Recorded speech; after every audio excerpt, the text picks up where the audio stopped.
시작할까요? 네, 안녕하십니까.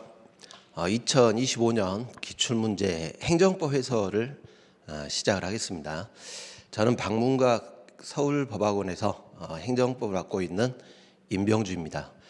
자, 올해 이 문제들을 조금 검토를 해보시면은 사실 우리 행정법을 꼭 100점을 맞기 위한 과목은 아닙니다. 80점 또는 이제 85 이상 맞으시면 1차 합격하는데 아무런 지장이 없습니다. 올해 문제를 일단 전체적으로 총평을 해보면 이게 사실 전년도보다는 24년도보다는 난이도가 낮지는 않았어요. 그러니까 난이도가 높긴 높았는데 다만 이제 전반적으로 풀 수 있는 문제들이 많이 출제가 됐다라는 것입니다. 다만 기출문제 이렇게 지문 이렇게 암기하는 방식으로는 고득점을 하는데 부족했다 이렇게 보입니다. 그래서 이후에는 여러분들이 이제 정리를 하실 때 이 기본적인 내용들의 의의를 좀 파악을 하시고 넓게 좀 정리를 하셔야 될 것 같아요. 그 파트별로 원리에 관한 그 의의들을 좀 넓게 이해를 해주실 필요가 있습니다. 자, 그리고 이게 충분히 문제가 고득 80점 이상 맞을 수 있게끔 출제는 됐습니다. 그러니까 개별법이라든가 판례요지 이걸 알게 되면 정답을 충분히 찾을 수 있게끔 출제가 됐습니다. 그런데 이제 문제는 어렵게는 출제가 된 것은 아니고 이게 기본적인 사항 중심으로 출제가 됐긴 했는데, 우리가 이제 수업 중에도 계속 강조를 해드렸는데 아마 이제 우리 행정사 시험 같은 경우에는 이제 다른 행정법 과목으로 하는 시험 보는 그런 종류하고 달리 우리 행정사 쪽에서는 요 개별 법령의 내용들을 물어볼 것이다 이렇게 강조를 해드렸어요. 아니나 다를까 개별법의 내용들이 꽤 많이 출제가 됐습니다. 올해 시험에서. 그리고 그래서 요지는 만약에 전체 범위를 한 번 정도 이렇게 정리를 하고 시험장을 가셨다면은 충분하게 점수 확보가 가능했을 것이다라는 것입니다. 전반적으로 전체적인 내용들을 한번 숙지를 하고 갔냐 안 갔냐 여기서 점수 확보의 갈림길이 나오지 않았을까 이렇게 이제 예상을 해봅니다. 자, 그리고 이제 출제 영역들을 보시면 우리가 이제 행정법이 총론 파트도 출제가 되고 강론도 출제가 되죠. 네, 예전에는 강론이 5문제 정도 출제가 됐었는데 전년도부터 비중이 좀 높아졌어요.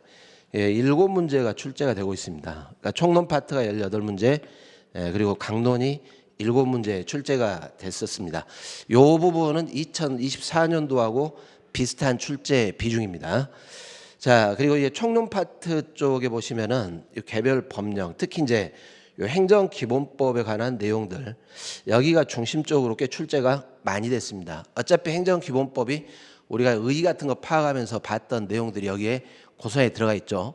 요 내용들이 출제가 됐고, 그리고 이제 절차법 같은 경우에 우리 행정 응원과 관련된 그 사유들 뭐 이런 것들이 이제 출제가 됐어요. 정보공개법에 관한 내용도 출제가 됐고 개인정보보호법이 또 출제가 됐습니다. 내 출제가 잘 안 되다가 올해 출제가 됐습니다. 이후에도 제가 볼 때는 경년제로 이렇게 한 번씩 출제가 될 확률이 높습니다. 행정대집행법 뭐 어렵지 않게 출제가 됐죠. 이렇게 법령 조문의 내용을 알고 있냐라는 게 출제가 됐어요. 총론에서.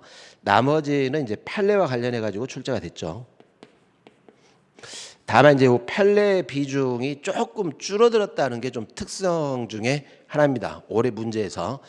자, 특이한 점이 2024년도부터 올해도 그렇고 요 행정 소송 쪽에 관한 내용들 여기 비중이 늘어났습니다, 지금. 그래서 심판법보다는 요 행정 소송의 기본적인 내용들을 좀 파악을 해 두실 필요가 있을 것 같아요. 이런 추세들은 이후에도 계속될 것 같습니다. 자, 이 강론 쪽에서 우리가 이제 권한 행사라든가 지방자치 제도에 관한 내용들 이런 것들은 이론과 관련해 가지고 출제들이 좀 됐고, 그리고 그 외의 부분들에서 개별법의 내용을 물어봤는데 다만 이 개별법 중에 우리가 이 수업 시간에 정리하지 않은 부분들도 출제가 되긴 했어요. 한두 문제 정도 출제가 됐는데 그게 합격에 크게 좌우가 될 것 같지는 않습니다. 이런 경우들은 해마다 반복되는 현상이니까 강론의 개별법을 전부 다 내가 정리하고 가겠다 이렇게 하실 필요는 없을 것 같아요. 내용이 좀 출제가 됐긴 했습니다. 출제가 됐는데 다만 이제 이외 개별법 내용 외의 것들은 여기 총론에서 봤던 원리하고 연결해가지고 풀 수 있게끔 출제들이 됐다라는 것들이 특성이 되겠습니다. 자, 이런 형태로 올해 출제가 됐습니다. 그래서 이후에도 이제 문제 보시면서 파악을 하시겠지만 이후에 여러분들이 정리를 하실 때 행정법은 조금 넓게 좀 정리를 하실 필요가 있어요. 너무 세부적으로 들어가지 말고 큰 이렇게 숲을 본다 하죠. 그 숲을 쭉 보시면서 넓게 이 파트는 이러이러한 내용들이 있고 그 다음에 이제 세부적으로 조금 들어가는 방식 이런 식으로 정리들을 해주셔야 될 것 같습니다. 넓게 의의를 중심으로 파악을 하자라는 것들이 주된 요지가 되겠습니다. 자, 그러면 문제를 보도록 하겠습니다. 우리 26번 문제가 행정법의 일반 원칙에 관한 것인데 쉽게 출제가 됐어요. 그러니까 이 일반 원칙의 의의만 파악하면 충분히 파악할 수 있는 답을 맞출 수 있는 그런 문제입니다. 이것도 사실은 우리 행정기본법의 의의가 규정이 돼 있죠. 이 부분들이 행정작용을 할 때 상대방에게 해당 행정작용과 이게 포인트입니다. 실질적 관련이 없는 의무, 여기서 실질적 관련 없는 의무를 부과를 하지 말아라 라는 것이죠. 만약에 의무를 부과하는데 실질적 관련이 있다면 뭐 상관이 없겠지만 실질적 관련이 없는 의무를 결합하게 되면 이게 부당한 의무를 결부시킨 거 아니냐라는 식입니다. 부당결부죠. 이게 금지가 된다 이런 내용들입니다. 이게 정답이 3번이 되겠습니다. 자, 신뢰보호 원칙이 나올 때는 앞에 무슨 처분을 했고 이걸 나중에 바꿀 때 신뢰보호가 문제가 되는 것이죠. 그리고 평등의 원칙 같은 경우에는 뭐가 비교를 해가지고 차별을 했다라는 내용들이 나오게 될 거예요. 명확성 같은 경우는 말 그대로 내용의 명확성이니까 법률유보 같은 경우에는 문제가 지문이 출제일 때 법적 근거를 요하냐 요하지 않냐 이런 식으로 출제가 될 겁니다. 그래서 요 의의는 부당결부 금지 원칙에 관한 행정기본법에 규정된 내용들을 출제를 했습니다. 어렵지 않게 풀었을 거라고 생각이 듭니다. 자, 27번 이런 스타일의 문제들이 꽤 많이 출제가 됐습니다. 행정기본법 조문의 내용들인데 자, 이 첫 번째가 법치행정이죠. 법치행정. 자, 두 가지 법률 우위의 원칙, 법을 위반하면 안 된다. 그리고 법률 유보의 원칙. 행정작용은 자, 출발이 법률입니다. 법률을 위반하면 안 돼요. 여러분들이 법치행정은 법률로부터 시작이 되기 때문에 이건 법률로 들어가는 것이죠. 그리고 국민의 권리를 제한하거나 의무를 부과하는 경우 국민 생활에 중요한 영향을 미치는 경우에는 법률의 근거를 둬야 됩니다. 법률 우위의 원칙, 법률 유보의 원칙. 자주 봤던 조문들입니다. 자, 이 두 번째는 이 처분을 할 때 적용되는 법령의 기준이에요. 구법 적용하냐, 신법 적용하냐, 뭐 이런 내용들이죠. 자, 신청에 따른 처분은 원칙적으로 이 처분시 법령을 따라간다 이렇게 했죠. 요 당시의 법령. 네, 여기서 이제 주목을 하나 하실 게 여기 법치행정 같은 경우에는 법률로부터 출발하기 때문에 법률 이렇게 이제 명시가 돼 있고 이 두 번째 법 적용에 관한 경우에는 법률뿐만 아니라 법률의 위임을 받은 법규명령이라든가 이런 내용들이 포함이 될 것이다라는 것입니다. 그래서 여기는 법령으로 되어 있습니다. 이렇게 특별한 규정이 있거나 처분 당시 법령을 적용하기 곤란한 특별한 사정이 있는 경우를 제외하고 처분 당시죠. 요거를 제외하고는 처분 당시 법령을 따른다 이런 뜻입니다. 그래서 정답이 4번이 되겠습니다. 자, 이 문제도 그렇게 어렵지 않게 풀었을 거예요. 왜냐하면 이렇게 모의고사라든가 이런데 여러 번 출제를 했던 지문 이 조문이기 때문에. 자, 28번 가시죠. 행정계획. 계획을 수립한단 말은 장래 뭘 하겠다 이런 뜻입니다. 1번이 의의죠. 목표를 설정한 다음에 이 목표 달성을 위해서 여러 가지 이제 수단들이 나올 텐데 그 수단을 종합적이고 조정을 하는 겁니다. 장래 일정 시점에 활동 기준을 설정하는 것. 그런데 이 계획 같은 경우에는 법률에서 계획을 수립하는 행정 주체에게 내용 결정의 자유를 줘요. 이걸 형성의 자유다 이렇게 했죠. 다만 형성의 자유가 무제한 아니고 일정한 제한이 붙습니다. 이익 형량을 해야 된다라는 제한이 붙는다 이런 식이죠.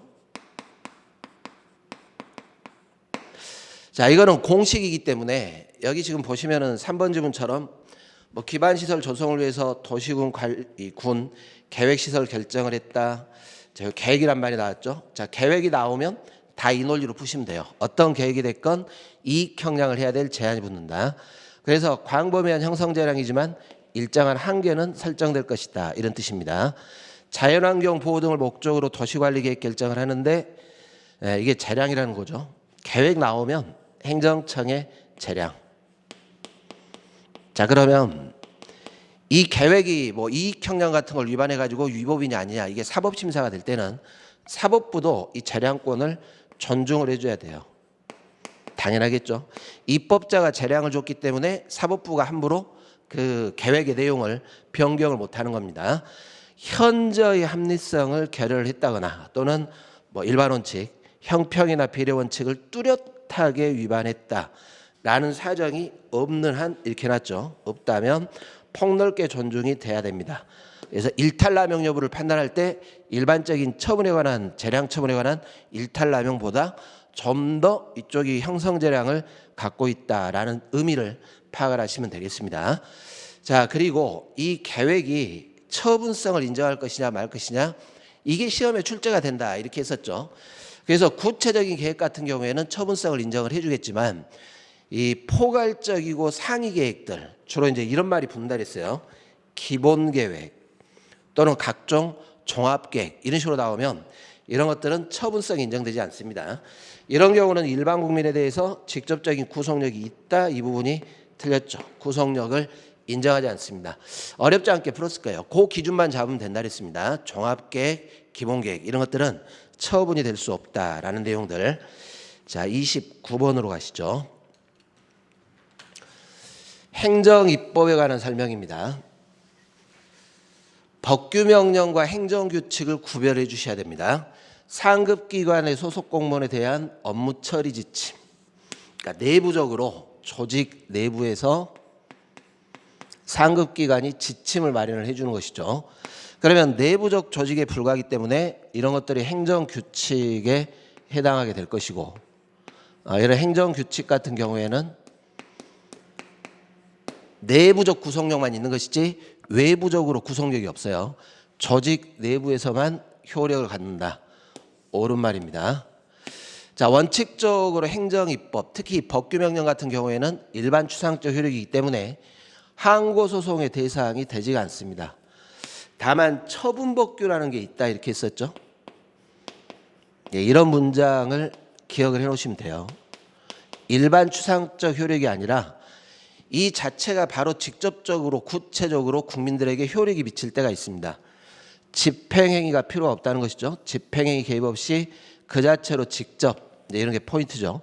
국민의 구체적 권리 의무에 영향을 미친다. 이럴 때는 처분성을 인정을 해줘요. 항고소송의 대상이 될 수 없다. 틀린 말입니다. 뭐 이것도 여러 번 시험에 출제했던 지문이니까 어렵지 않게 찾았을 것이다 라는 것입니다. 자, 3번 같은 것도 시험에 잘 나오죠. 행정규칙은 내부적 구속력이니까 만약에 공무원이 이걸 위반을 했다 하더라도 내부규범 위반으로 징계 사유가 될지는 모르겠지만 이 자체만으로 바로 국민에 대해서 위법이다 이런 공식이 성립이 안 된다라는 것입니다. 행정규칙을 위반했다고 해서 위법이다 이렇게 보진 않아요. 또는 반대로 행정규칙을 위반하지 않았다고 해서 적법이다 이렇게 보지도 않는다 이런 뜻이죠. 행정규칙 가지고는 위법적법을 판단하지 않습니다. 자, 지방의회인데 보시면 자치사무 이렇게 해놨어요. 지방자치단체의 자치사무입니다. 당연하죠. 이 자치사무 같은 경우에는 자치단체 권한이기 때문에 국회가 법률로 위임을 꼭 해줄 필요가 없다 이렇게 했습니다. 그래서 만약에 위임을 하더라도 포괄적으로 위임하는 것도 가능하다 이렇게 했죠. 법률에 특별한 규정 없는 한 자치단체 장의 고유한 권한을 침해하지 않는 범위에서 당연하겠죠. 의회가 단체장의 고유 권한 여기는 함부로 의회가 관여를 못합니다. 자, 이런 내용들이 우리 저 뒤에 보시면 강론에서도 한번 출제가 됐습니다. 조례를 제정할 수 있다. 가능해요. 자치사무. 자, 법령보충적 행정규칙. 형식은 행정규칙이지만 상위법의 위임을 받아서 상위법과 결합해가지고 법규적 성격을 띠는 것이 법령보충적 행정규칙입니다. 그러면 이런 법령보충적 행정규칙은 상위법과 결합해서 대외적 구속력이 있다 보니까 만약에 이것 때문에 이제 뭐 기본권이 침해했다 그러면 헌법소원이라든가 이런 것들을 제기할 수 있죠. 법규명령으로 취급을 하겠다 이런 식입니다. 법규명령에 효력을 갖는다. 옳은 지문이 되겠습니다. 자, 2번이 틀렸죠. 그러니까 여기까지는 여러분들이 어렵지 않게 풀었을 거예요. 자, 30번. 24년도 전년도에 사례식으로 한번 출제가 됐고 앞으로 이 부분들은 굉장히 중요하기 때문에 출제가 유력하다 이렇게 했었는데 나왔어요. 다만 올해는 뭘로 나왔냐면 행정기본법의 내용을 묻고 있습니다. 인허가 의제에 대해서 행정기본법의 조문을 가지고 문제를 구성을 한 겁니다. 자, 이 인허가 의제는 여러 인허가가 문제가 되는데 주된 인허가를 받게 되면 관련 인허가가 받은 걸로 의제를 해주죠. 그러면 인허가 의제를 신청할 때는 이렇게 주된 인허가를 받으면 되기 때문에 주된 인허가를 신청할 때 여기다가 신청을 하는데 요 행정처한테 의제되는 인허가의 관련 서류까지 함께 제출해 줘야 돼요. 불가피한 사유로 함께 제출할 수 없는 경우가 아니라면 관련 인허가에 필요한 서류 함께 제출을 해줘야 됩니다. 물론 이제 제출 서류 기한을 연장할 수는 있습니다. 자, 그리고 인허가 의제할 때는 주된 인허가 행정청의 인허가를 받아야 되겠죠. 다만 주된 인허가 행정청은 인허가 의제 이 주된 인허가 하기 전에 이 의제되는 인허가 관련 인허가 행정청과 협의를 반드시 해줘야 돼요. 이거는 하여한다가 중요하다 이렇게 했죠. 협의를 해야 된다라는 것은 의무조항입니다. 그리고 협의된 사안에 대해서만 관련 인허가 의제가 된다 이렇게 했어요. 그리고 이 당연하죠. 주된 인허가 행정청이 자의적으로 의제시킬 수는 없습니다.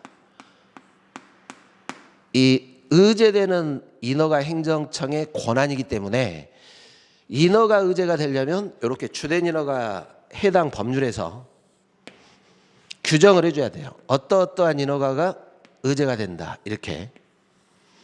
두 가지가 필요하죠. 법률에 규정된 사안에 대해서만 의제가 되는 것이고 그리고 미리 관련 인허가 행정청과 협의를 하라 이런 식입니다. 자, 인허가 의제의 경우 관련 인허가 행정청은 자, 만약에 주된 인허가를 했다면 관련 인허가도 받은 걸로 이제 보게 되겠죠. 근데 관련 인허가 행정청이 여기는 주된 인허가가 했으니까 행정청이 했으니까 나는 몰라 이렇게 할 수는 없다라는 것입니다.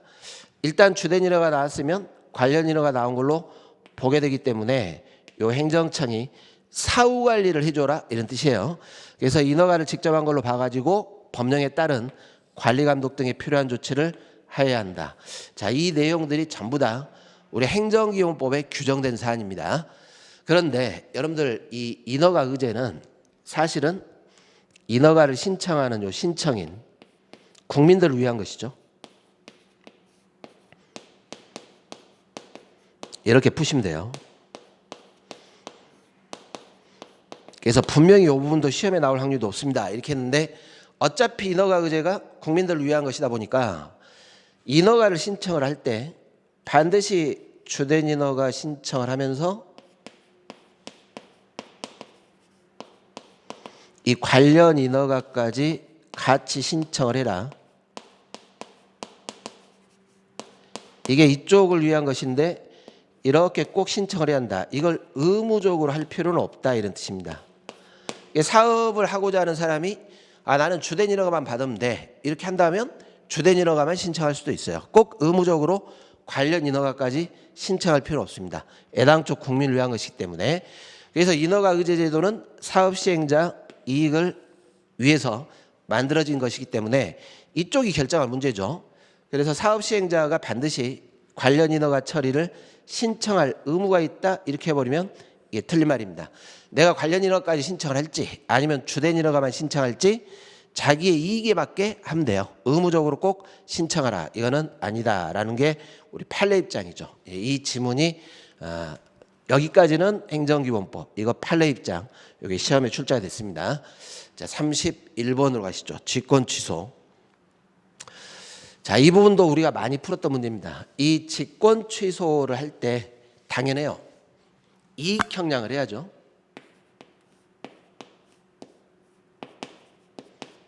직권 취소를 해야 될 사유가 있다 하더라도 무제한으로 직권 취소를 할 수는 없는 것이고 이익 형량을 해야 됩니다. 그럼 여기서 이익 형량이라는 것은 이 직권 취소로 인해 달성할 공익과 취소로 인해서 침해가 되는 사익,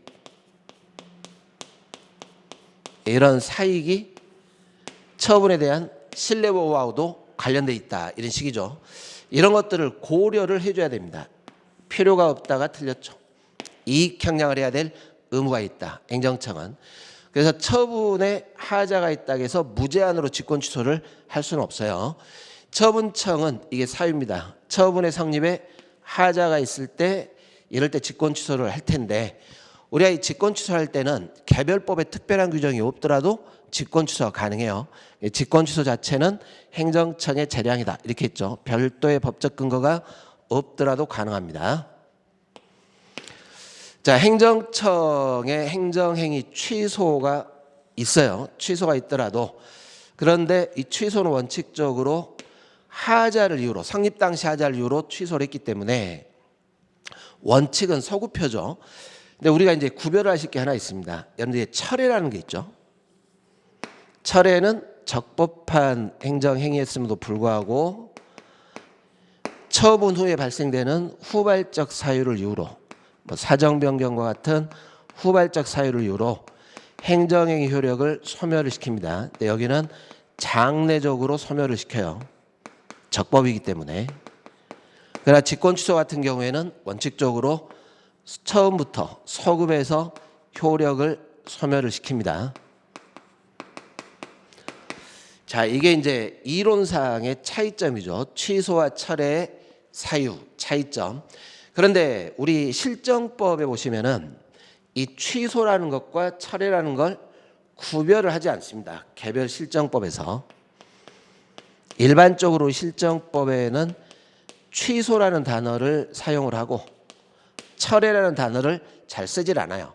예를 들어서 음주운전으로 운전면허를 철회한다 이렇게 쓰질 않고 음주운전 사유를 이유로 운전면허를 취소한다 이렇게 쓰는 것이죠. 그러다 보니까 형식적으로 취소라고 돼 있다 하더라도 이제 사유를 보라는 겁니다. 성립 당시 하자를 이유로 취소하는 거냐, 소멸시키는 거냐, 아니면 후발적 사유를 이유로 소멸을 시키는 거냐, 이런 것들을 구별해 줘야 돼요. 실정법에 근거해서 취소를 할 때는 이게 취소냐 아니면 철회냐 이거를 구별해 줘야 돼요. 그래야 이게 차이점이 있죠. 소급해서 효력이 소멸하냐, 장래적으로 소멸하냐, 또는 철회 논리로 풀어야 되냐, 취소 논리로 풀어야 되냐, 이제 이런 것들을 구별해 줘야 되기 때문에 취소라고 돼 있더라도 취소 사유의 내용이라든가 재반 사정을 종합해서 행정행위 효력을 장래향에 소멸시키는 철회에 해당하는지를 살펴봐야 된다. 옳은 말입니다. 형식적으로는 취소라고 돼 있지만 이게 철회인지 먼저 구별을 해줘라 이런 뜻이죠. 자, 취소는 일단 유효하게 성립한 행정행위를 사유죠. 성립 당시 존재했던 하자를 이유로 소급해서 효력을 소멸시키는 거, 이게 취소인데 행정청이 직권으로 취소하는 것도 이것도 행정처분이다 이런 논리입니다. 자, 취소 사유는 이게 이제 직권 취소죠. 전제가 위법하면 직권으로 취소할 수 있고 행정청이 직권 취소할 때는 부당한 경우에도 직권 취소가 가능하다 이런 뜻입니다. 이런 것들이 공익상의 문제가 있다거나 한 목적성이다 이렇게 하죠. 처분에 관한 한목적성에 문제가 있다. 그러면 꼭 위법이 아니라도 부당하다는 이유로 직권 취소가 가능하다. 이런 뜻입니다. 자, 그래서 옳지 않은 것이 1번이 틀린 말이 되겠습니다. 32번으로 가시죠. 재량행위. 기속행위냐 재량행위냐 이걸 구별하는 게 굉장히 중요하다 그랬어요. 그러면 여러분들이 일단 인허가를 풀어가실 때는 어떻게 하자 그랬냐면 개인적인 행위로서 누구나 자유롭게 할 수 있는 영역들, 자 누구나 자유예요. 내가 음식점을 영업한다, 건축한다 이런 경우는 허가가 기속이죠. 왜? 자유 영역이다 보니까 얼마든지 요건만 갖췄다면 허가를 해줘라 이런 뜻입니다.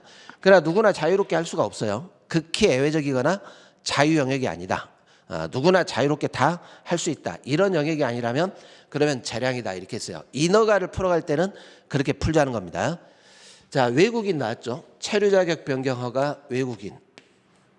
기본적으로 외국인은 대한민국에 대해서 자유가 없다 그랬습니다. 이렇게 문제를 풀어가자 이렇게 했어요. 그러니까 이 체류 자격을 주고 이거를 변경을 할까 말까도 처음부터 자유가 없기 때문에 그러면 요건을 갖췄다 하더라도 반드시 하진 않겠죠. 행정청의 재량이 되는 겁니다. 뭐 귀화 허가 이런 것도 마찬가지죠. 자, 제한이 하나 붙습니다. 단순 건축 허가 이렇게 들어가면 기속이지만 농지 전용 행위가 수반돼요. 여러분들 이 논리하고 똑같죠? 토지 형질 변경 행위가 수반되는 건축 허가 이런 식이에요. 농지 전용 행위, 농지가 건물로 농지를 사용을 해야 돼요. 그러니까 농지 보존이라는 게 중요하죠. 농지를 보존할 공익이 중요하다 보니까 이런 행위가 수반돼 버리면 이걸 인정할까 말까가 재량이 되는 것이고 이렇게 재량이 수반돼 버리면 전체적으로 기속행위가 재량행위로 전환된다. 이런 식입니다. 그래서 니은번도 재량이 됩니다. 자, 이런 판례들은 많이 보는 판례는 아니지만 여러분들 그렇게 생각하시면 돼요. 누구나 당연히 농지를 전용할 수 있게끔 해주면 안 돼요. 농토 보존이라든가 이런 공익이 중요하기 때문에 공유수면 점용 허가. 자, 누구나 자유롭게 할 수 없죠. 이거는 특허 영역이죠.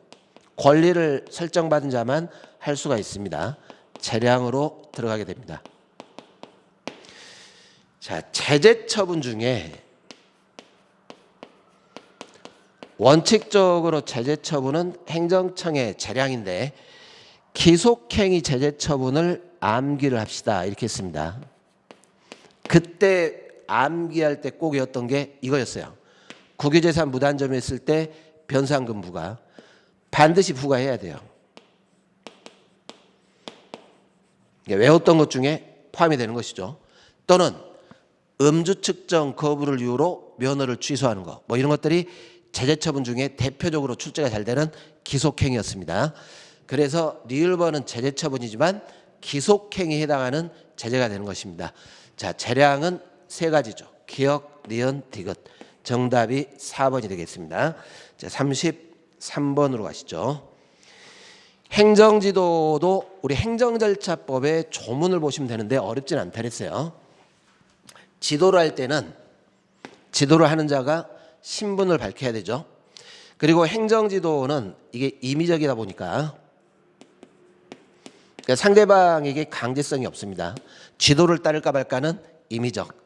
그래서 행정지도를 따르지 않았다고 해서 불이익 조치를 하면 안 됩니다. 당연하겠죠. 자, 이 행정지도도 행정작용이고 국가배상법상의 공무원의 직무에 포함은 된다 이렇게 했습니다.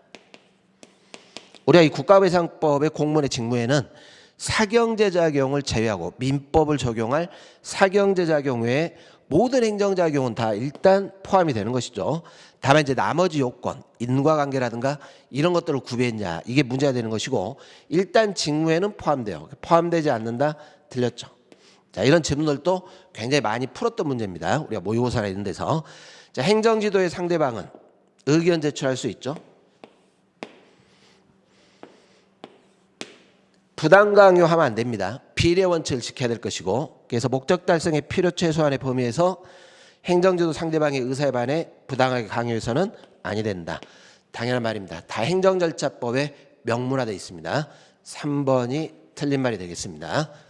자, 여기까지 그렇게 어려운 문제들은 별로 없다라는 것입니다. 자, 34번인데 자, 이거는 많이 봤던 문제는 아니에요. 우리 이제 행정응원 쪽에서도 기존의 기출이 꽤 됐었죠. 그러니까 이 자주 출제되는 건 아닌데 사유가 나왔어요. 행정응원을 요청할 수 있는 사유. 그러면 여기서 여러분들이 뭘 하나 기억을 하시냐면, 자, 다른 행정기관에게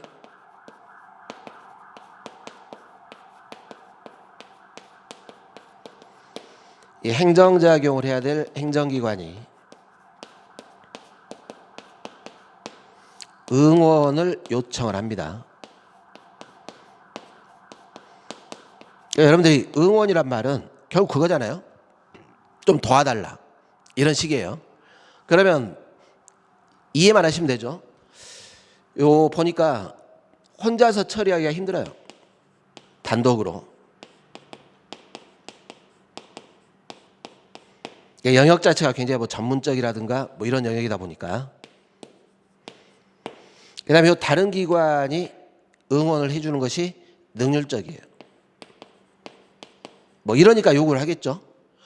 그래서 독자적으로 직무 수행이 어렵다, 또는 다른 행정청 응원을 받아 처리하는 것이 능률적이고 경제적이다, 다른 행정청에 소속돼 있는 전문적이죠. 전문기관의 협조가 필요하다, 인원 장비 부족 등 사실상 이유로 독자적 직무 수행이 어렵다. 그러니까 독자적, 다른 기관이 참여하는 것이 훨씬 더 전문적인 영역이라든가 능률적이다, 이런 사안들입니다.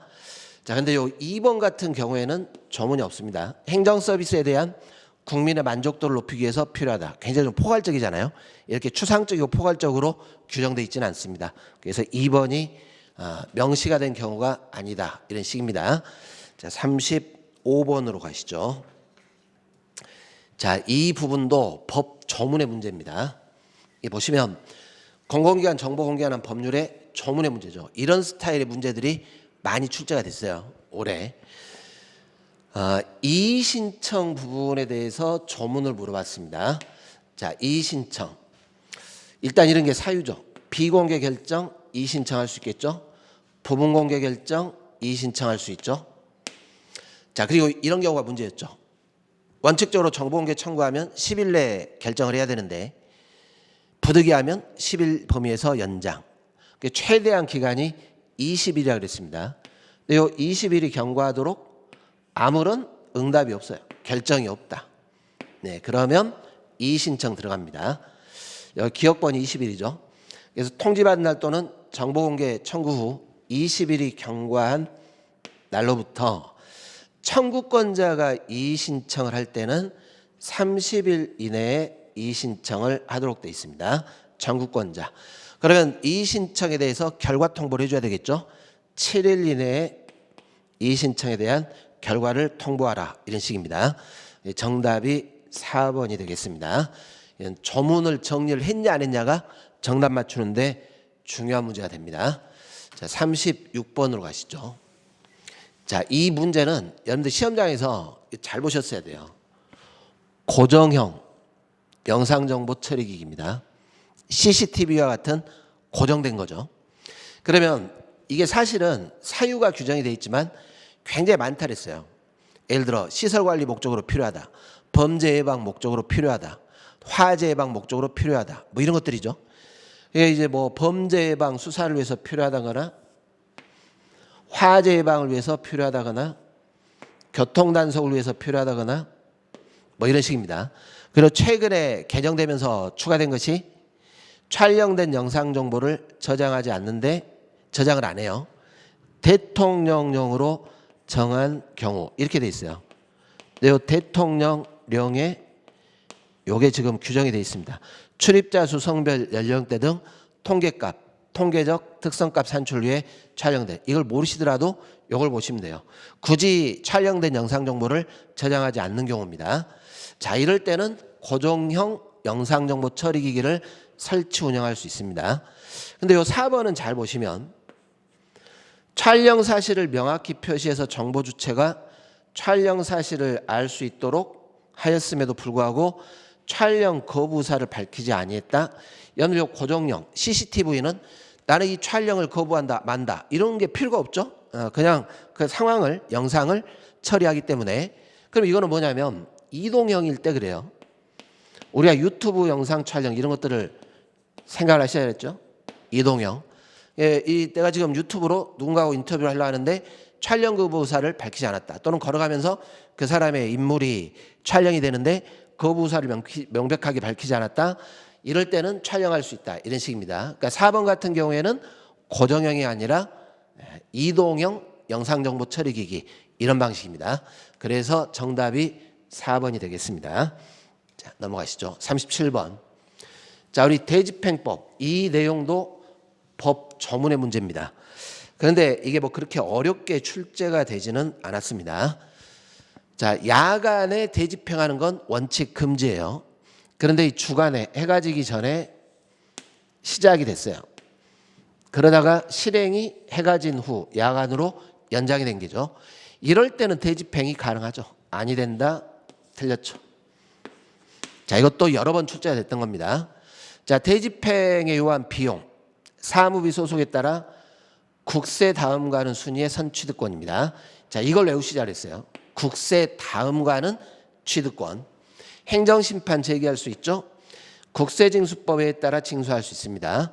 자, 의무자가 동의한 경우에도 야간에 가능합니다. 해가 뜨기 전에 대집행할 수 있다. 야간 집행 가능하죠. 1번 같은 경우도 야간 집행 가능하고 어렵지 않은 조문들입니다. 38번으로 가시죠. 행정기본법. 자, 굉장히 강조를 많이 했던 내용입니다. 자, 일단 우리 행정상 강제입니다. 행정상. 이게 행정상 강제다 보니까 행정강제가 아닌 형사, 행영, 교정과 관련해서는 행정기본법의 행정강제가 적용이 안 됩니다. 그리고 이 적용 안 되는 쪽에 이게 들어가 있어요. 외국인, 출입국, 난민, 난민인정에 관한 사안. 예, 여러분들이 출입국이나 난민인정 같은 경우에는 항상 우리 행정절차법도 그렇고 예외가 많이 인정되죠. 왜? 외국인은 대한민국의 법 체제를 잘 모르다 보니까 이거 미리 설명한다거나 통보한다거나 의미가 없는 거 아니냐 이런 식으로 해가지고 적용 제외로 되어 있습니다. 자, 우리 2번 제가 강조를 굉장히 많이 해드렸는데 행정상 강제가 크게는 두 가지가 있죠. 강제 집행, 즉시 강제. 그리고 강제 집행이 대집행, 이행강제금,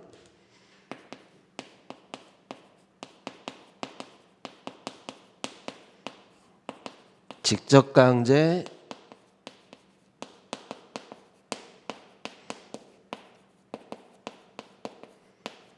강제징수.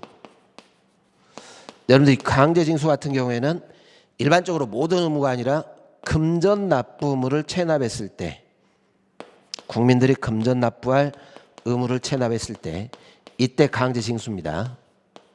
자, 나머지는 이 외의 의무들이 다 들어가겠죠. 그런데 여기서 이 대집행이나 이행강제금도 그렇고 직접강제도 그렇고 행정청의 실력 행사예요. 근데 여기 보시면 직접강제 같은 경우에는 여기에 대한 보충적 사안으로 되어 있어요. 그러니까 이걸로 목적 달성이 가능하면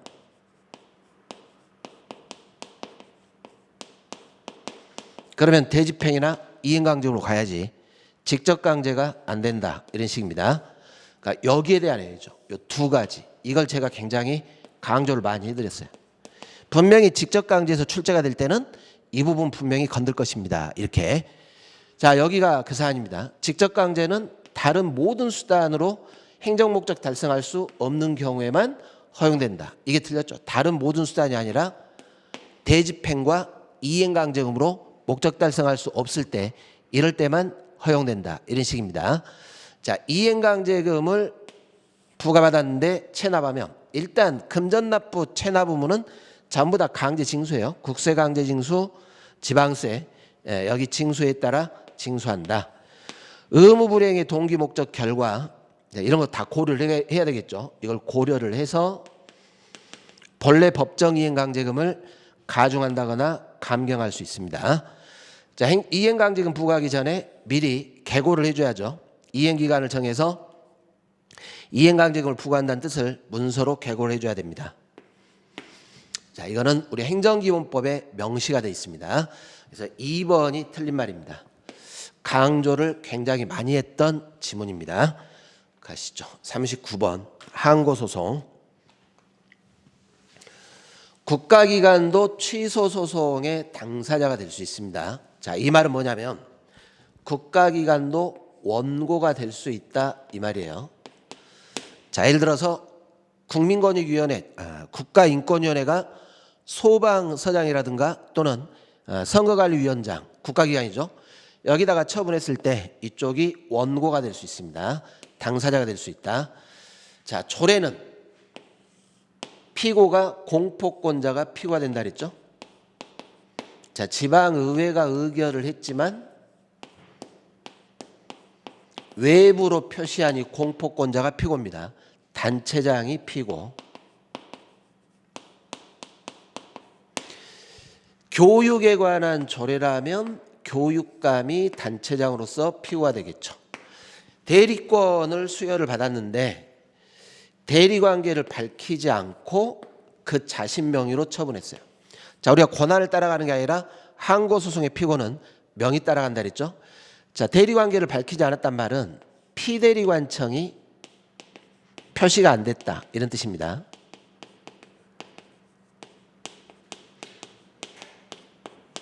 대리관청이 자신 명의로 처분했죠. 자, 그러면 권한을 따라가지 않기 때문에 처분 명의자인 해당 행정청이 피고가 된다. 옳은 말입니다. 국유 일반 재산을 대부해달라는 신청. 자, 우리 거부가 항고소송 대상되는 처분이 되려면 일단 신청 자체가 공권력 행사를 신청을 해야 됩니다. 네, 일반 재산 대부 관계는 민사 관계죠. 사법 관계.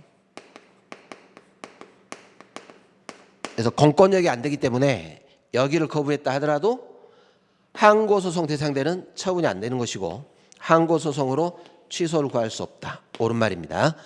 행정규칙에 의한 불문의 경고조치. 자, 여러 번 제가 모의고사에 출제를 했던 겁니다. 이걸 어디서 봤냐면 여러분들 행정지도 쪽에서 제가 판례를 설명을 해드렸어요. 경고인데 징계는 아니죠. 징계는 공무원에 대한 징계는 아니지만 여기는 경고를 하더라도 일정한 불이익 조치가 수반돼요.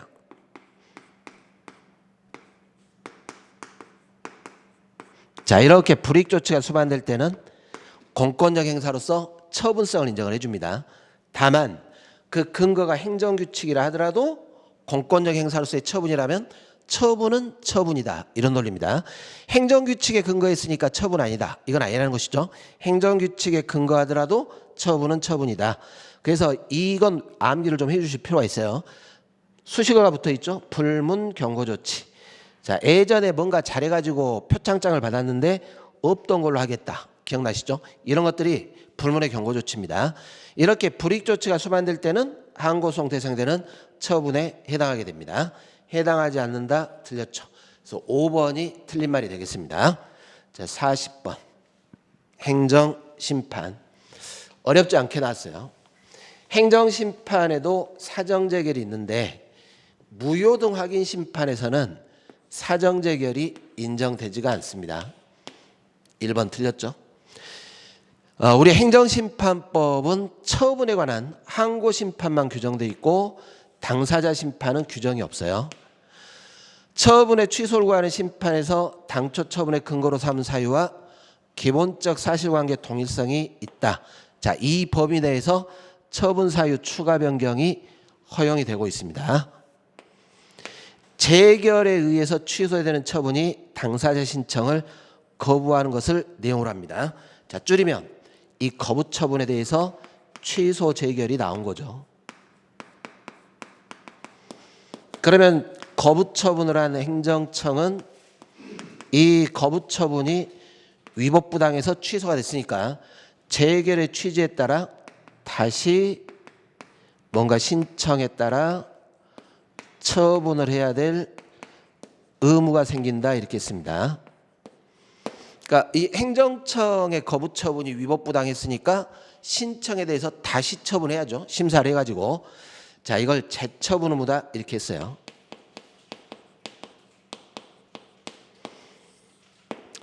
그래서 처분을 한 행정청은 재결의 취지에 따라 이전 신청에 대해서 처분을 해야 된다.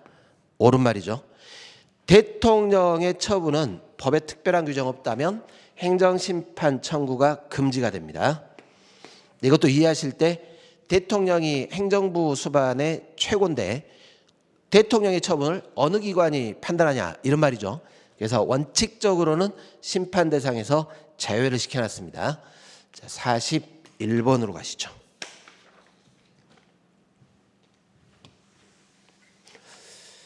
자, 우리가 이 취소 소송, 특히 항고소송을 제기할 때 행정 심판을 반드시 거쳐야 될 것이냐, 원칙적으로 행정 심판을 거칠까 말까는 임의적 전치입니다. 그러면 이 임의적 전치라는 것들을 찾을 때는 할 수 있는 이런 식이죠. 그러니까 반드시 심판을 거치는 게 아니라 행정 심판을 거칠 수 있는 이런 식으로 조문이 끝나요. 그러니까 여기 잘 보시면은 취소 소송은 법령 규정에 의해서 당해 처분에 대한 행정 심판을 제기할 수 있는 이렇게 돼 있어요. 법에서 심판을 제기할 수 있다. 임의적 전치죠. 그러면 임의적 전치니까 반드시 거칠 필요는 없다 그런 뜻입니다.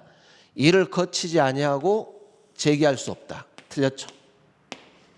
거치지 아니하고도 제기할 수 있다. 이렇게 해야 됩니다. 자, 처분을 취소하는 확정 판결. 법원의 판결로 처분이 취소했다면 이 처분과 이해관계에 있는 제3자도 이걸 인정을 해야 돼요. 제3자에도 효력이 없다. 틀렸죠. 3자에게도 효력이 미칩니다.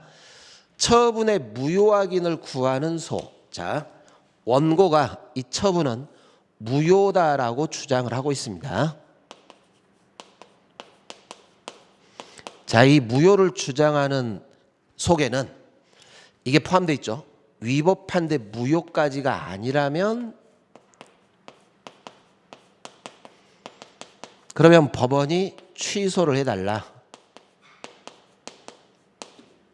이게 포함되어 있다. 이렇게 봅니다. 자, 이걸 근거로 해서 처분이 무효인데 무효 확인소를 제기를 했는데 만약에 처분이 취소 사유라면 무효를 주장할 때 무효가 아니면 취소를 주장하는 것도 포함되어 있으니까 처분이 취소일 때 무효 확인소를 제기하는 것도 허용을 해주겠다 이렇게 봤습니다. 이제 우리 판례 입장입니다. 그래서 특단의 신청이 없는 한 취소를 구하는 취지도 포함되어 있다. 옳은 말입니다. 자, 거부처분 취소 판결의 간접강제 아주 중요하다 그랬습니다. 간접강제 거부처분에 대해서 취소 판결 나오면 재처분 의무가 있다 그랬죠. 방금 우리가 앞문제에서 봤던 거. 행정청은 재처분할 의무가 있음에도 불구하고 재처분을 하지 않을 때 이럴 때 법원이 간접강제 손해배상 명령 등을 통해서 재처분 의무를 이행을 시키는 겁니다. 자, 문제는 취소, 이 거부처분에 대한 취소 판결의 간접강제가 규정이 돼 있어요. 근데 이 규정이 무효확인 소송은 준용 규정이 없더라 그런 뜻입니다. 그래서 이 준용 규정 없다라는 걸 근거로 우리 판례가 거부처분에 대한 무효확인 판결에 대해서는 간접강제를 부정하겠다. 이게 우리 판례 입장입니다. 자, 준용한다 틀렸죠. 준용 규정이 없어요. 그래서 이건 꼭 우리가 암기를 많이 하자 그랬어요. 무효확인 소송에서 취소 소송의 사안들이 준용이 되지 않는 것들 여기에 단골 메뉴로 들어가는 거죠. 이게 행정소송법은 의무이행 소송을 인정하고 있지 않습니다. 굉장히 소극적이라 했어요. 권력분립 생각하시면 된다 그랬죠. 사법부는 소극적이다. 의무 이행을 판결로 구할 수는 없습니다. 단순히 처분에 관한 취소, 무효 확인, 부작위법 확인 이렇게 소극적으로만 인정을 해줍니다. 자, 42번 가시죠.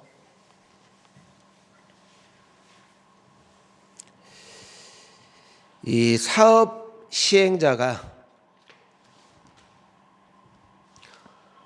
사용 개시일에 토지 사용권을 취득을 합니다.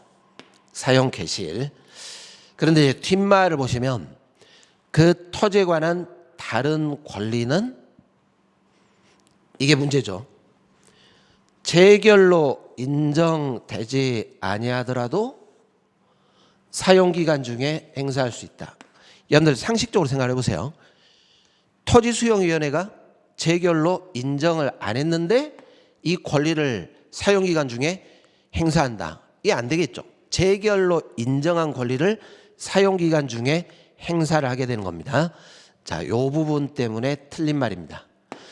수용재결을 불복할 때 이의신청을 거치지 않고도 소송 제기할 수 있다. 우리 공익사업을 위한 토지취득 보상하는 법률에서 수용재결에 대한 이의신청, 이것도 임의적으로 되어 있습니다.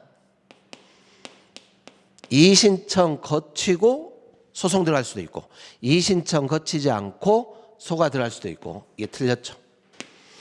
재결에 의해서 보상액 산정은, 자, 우리가 이 보상액 산정할 때 협의로 보상금을 결정할 때는 협의 성립 당시,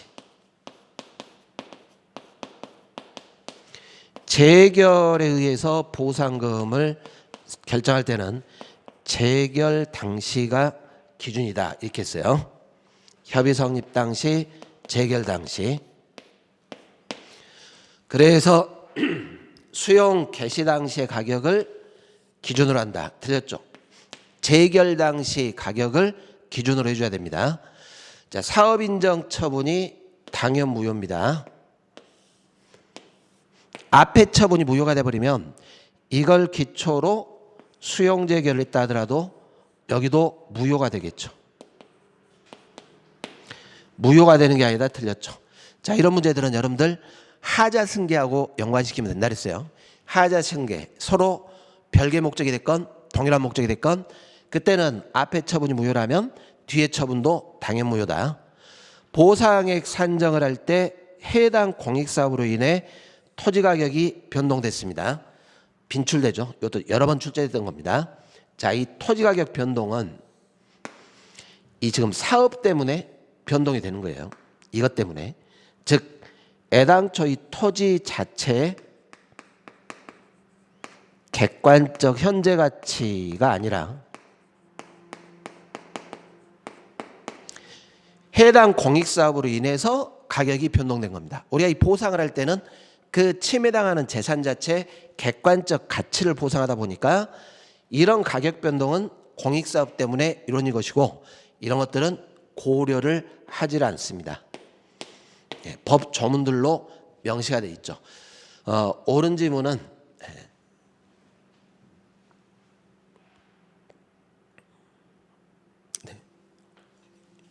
X 표시를 해버렸네요. 이의신청 자체가 임의적이니까 이의신청 거치지 않고도 소를 제기할 수 있다. 2번이 옳은 지문이 되겠습니다. 42번. 43번 가시죠. 무효 확인 소송도 그렇고 부작위 위법 확인 소송도 그렇고 자주 출제되는 것이 취소 소송에 관한 것들이 대부분이 준용이 되죠. 준용되지 않는 것. 여기가 출제가 굉장히 많이 된다 이렇게 했습니다. 자, 여기는 지금 준용되는 것을 골라라 이렇게 했어요. 여러분들 집행정지, 부작위는 정지할 대상이 없죠.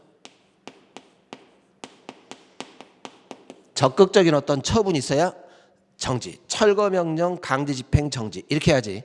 부작위는 아무것도 안 하고 있는데 뭘 정지시키겠냐 이런 뜻입니다. 집행정지는 준용되지가 않습니다. 자, 사정판결, 취소 소송만 인정돼요. 부작위법 확인 소송에서는 현재의 공공복리 뭐 이런 걸 고려할 필요가 없어요. 그러니까 부작위가 위법이다 확인만 하는 거기 때문에 사정판결도 준용이 안 됩니다. 나머지 제3자 소송 참가라든가 소송 비용, 패소자가 부담하게 됩니다. 거부처분 취소 판결의 간접강제. 자, 부작위가 위법이라고 인용 판결이 나오게 되면 이제 부작위하면 안 되겠죠. 재처분을 해줘야 되고 만약에 재처분을 하지 않는다면 간접강제 들어갈 수 있습니다. 자, 이 간접강제가 우리 앞에 문제에서 무효확인 소송에는 준용이 안 되지만 부작위법 확인 소송에는 준용이 된다 이런 뜻입니다. 그래서 준용되는 게 4번이죠. 디귿, 리을, 미음. 44번으로 가겠습니다.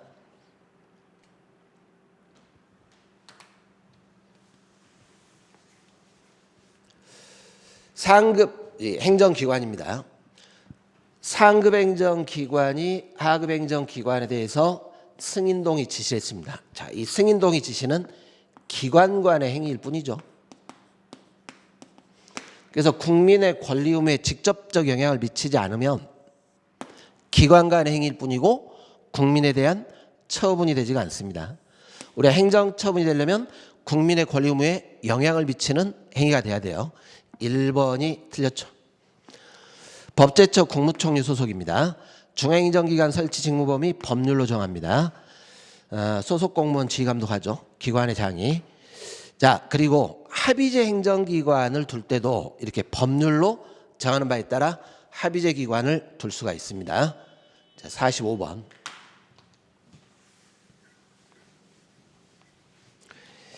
자, 이 원칙과 예외로 푸셔야 되는데 국가사무인데 단체장에게 위임을 했어요. 지방자치단체가 아니라 단체장에게. 그러면 이 위임된 사무, 이게 이제 기관한테 위임해서 기관 위임 사무죠. 기관 위임 사무 같은 경우에는 단체장의 전속적 권한입니다.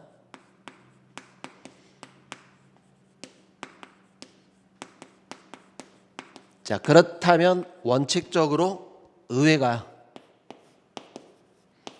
관여를 못한다 이런 뜻입니다. 이거는 단체장의 전속 권한이니까. 그래서 원칙은 조례 제정 범위에 속하지 않습니다. 맞는 말입니다.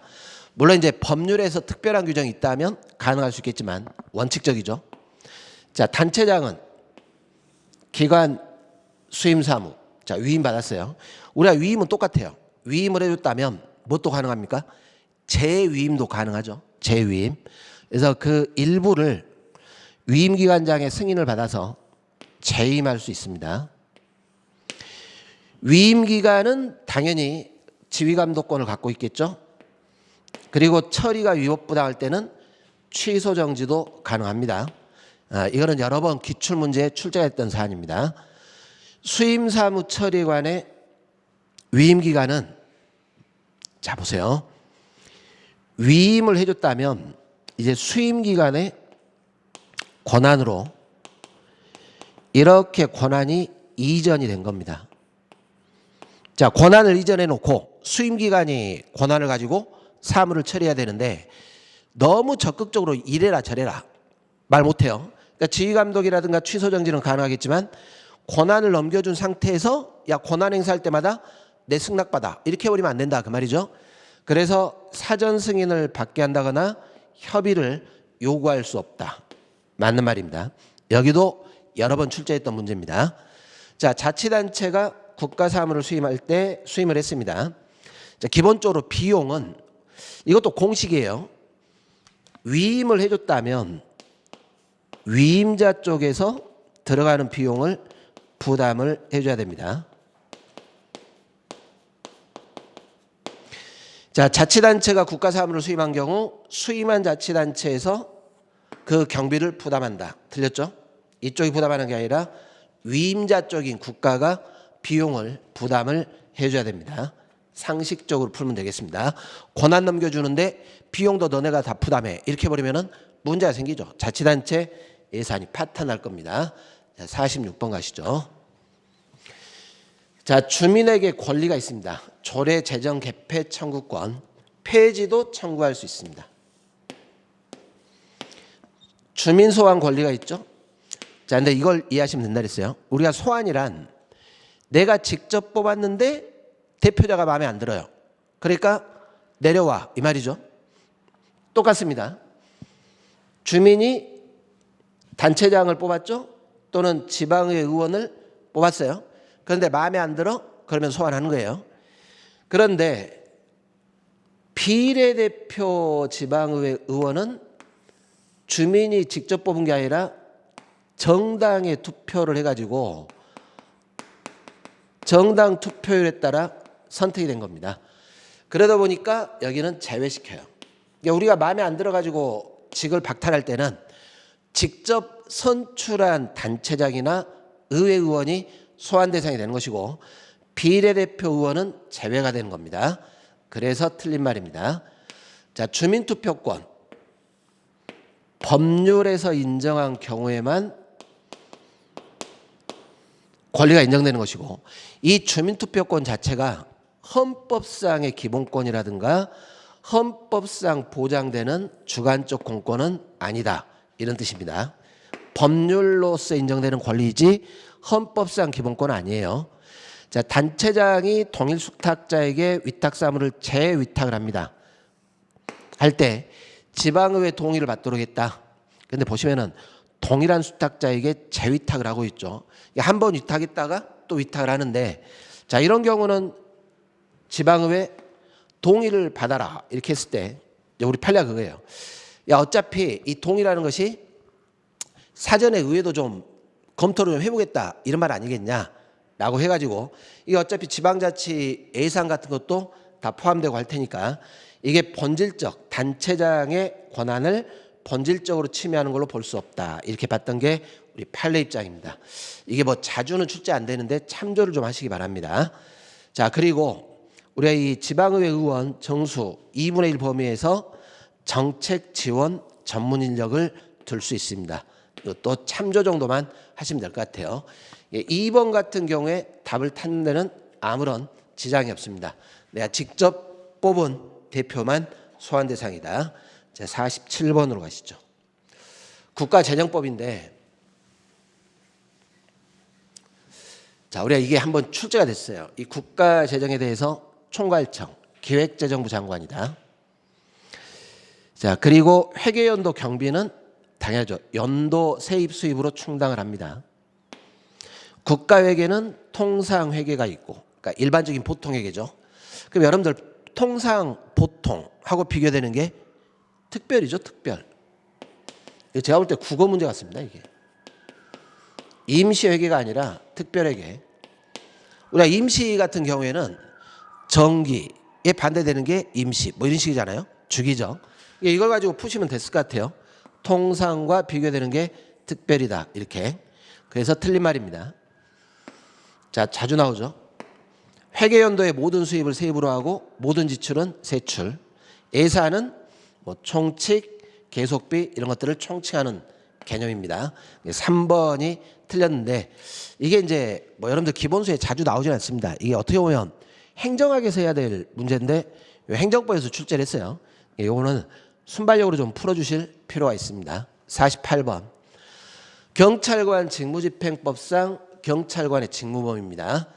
다 들어가요. 피해자도 보호해줘야 될 것이고 경비, 주요 인사 경호도 해야 될 것이고 대간첩, 대테러 작전도 수행하는 것이고 국제기관과 국제협력 그리고 이 위험 예방이라든가 대응을 위한 정보 수집 다 포함됩니다. 이거는 법 전문이니까 참조를 하셔야 될 것 같아요. 49번 공무원법의 내용입니다.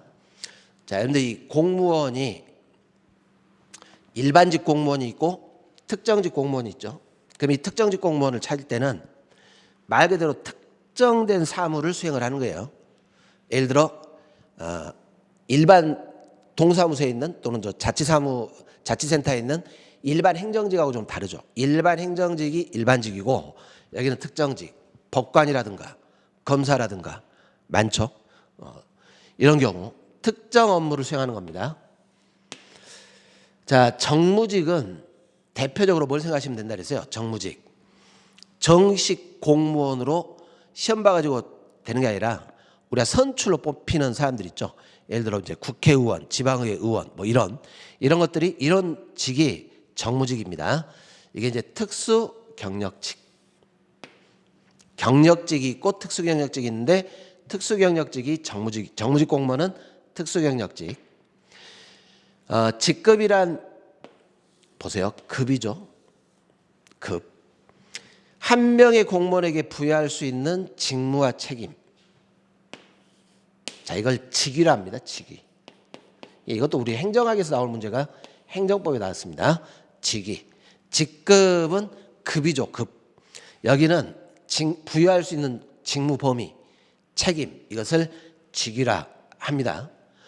소청심사위원회 결정, 특별행정심판이고 당연히 행정청을 기소할 것이고, 자, 원칙적으로 이런 불이익 처분할 때는 처분 사유 설명서를 교부해 줘야 되는데 본인이 원해서 이런 식으로 강임휴직 면직을 할 때는 교부하지 않아도 됩니다. 어차피 본인이 사직서를 제출했으니까. 그래서 정답이 3번이 됩니다. 자, 50번 가시죠. 국유재산법. 이런 문제는 틀리시면 안 돼요. 자, 행정재산이 4가지가 있었죠. 공용재산, 공공용재산, 보존용재산, 기업재산, 기업용재산. 자, 이 보존용 재산은 일반 재산이 아닙니다. 행정재산.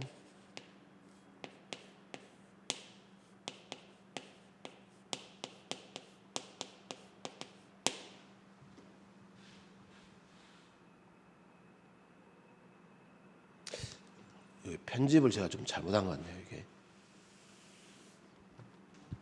네, 여기는 행정재산에 속합니다.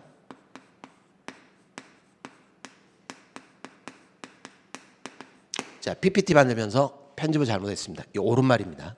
행정재산. 자, 공용재산. 국가가 직접 사용하는 재산인데, 공용재산. 행정 목적을 위해서 행정기관이 직접 사용하는 거예요. 근데 여기는 지금 잘 보시면 어떻게 되냐면 국가가 직접 공공용으로 사용하거나 이렇게 했잖아요. 공공용. 그럼 이 공공용은 공용재산이 아니죠. 공공용 재산.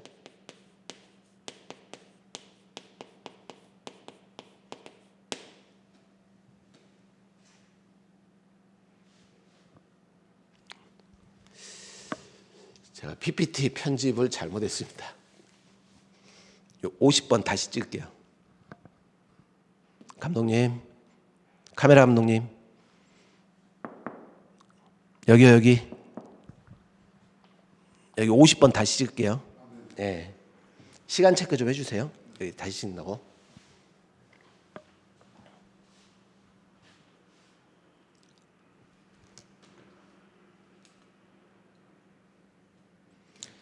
자, 50번입니다. 국유재산법 내용에 관한 설명으로 제가 여기를 잘못 편집을 했네요. 옳지 않은 게 아니라 옳은 것이죠, 지금.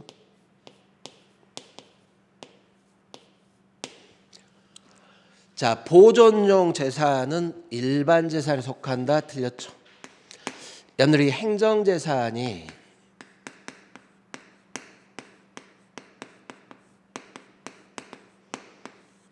네 가지로 분류를 할 수 있습니다. 공용재산,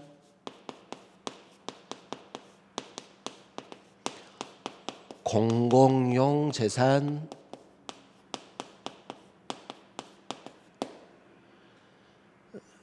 보존용 재산,